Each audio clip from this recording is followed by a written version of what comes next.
بسم اللہ الرحمن الرحیم۔ السلام علیکم۔ Welcome to my channel. امید کرتی ہوں کہ آپ خیر وفیت کے ساتھ ہوں گے۔ آج میں آپ کے ساتھ شیئر کروں گی ایسے 3 لوگ جن کو کسی بھی صورت میں معاف نہیں کیا جائے گا، تو ویڈیو کو اینڈ تک لازمی دیکھیے گا۔ رسول اللہ صلی اللہ علیہ وسلم نے فرمایا، جب اللہ تعالیٰ کسی بندے کے ساتھ بھلائی کا ارادہ کرتا ہے تو اس سے عمل کراتا ہے۔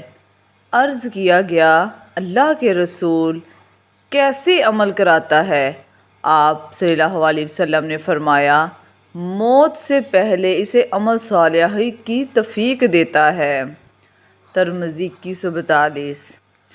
حضرت ابن عباس سے روایت ہے کہ نبی اکرم صلی اللہ علیہ وآلہ وسلم نے ارشاد فرمایا کہ اللہ تعالیٰ بندے کے 3 قسم کے گناہ معاف نہیں کرے گا۔ ان گناہوں کے علاوہ جس قدر گناہ ہوں گے ان کو معاف کر دے گا، لیکن ان 3 گناہوں کو کبھی بھی معاف نہیں فرمائے گا۔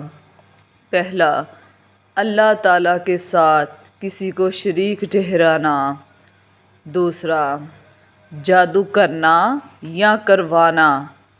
تیسرا، اپنے مسلمان بھائی کے ساتھ حسد کرنا، یعنی اگر کوئی آدمی ان گناہوں سے توبہ کیے بغیر مر جاتا ہے تو اس کو معاف نہیں کیا جائے گا۔ ان گناہوں کے علاوہ اور جتنے گناہ ہوں گے اگر اللہ چاہے گا تو معاف کر دے گا۔ شرک اس قدر سنگین جرم ہے کہ شرک کرنے والے آدمی کا کوئی عمل قبول نہیں کیا جاتا۔ جادو بدترین گناہ ہے جو آدمی کو ایمان سے خارج کر دیتا ہے۔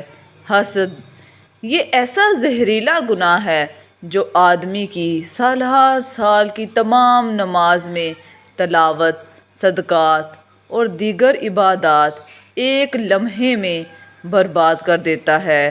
اللہ عز و جل ہمیں ان تمام بری عادتوں سے بچنے کی توفیق عطا فرمائے اور نیکی کرنے کی توفیق عطا فرمائے، ہمارے دین کو مضبوط بنائے۔ امید ہے کہ آپ کو ویڈیو پسند آئی ہو۔ اس کو ضرور سنیں، اس کے اوپر عمل کریں اور اس کو اپنے دوستوں کے ساتھ شیئر کریں تاکہ وہ بھی اللہ تعالیٰ کے ان لوگوں میں شامل نہ ہو جائیں جن کو اللہ کبھی بھی معاف نہیں کرے گا۔ شکریہ۔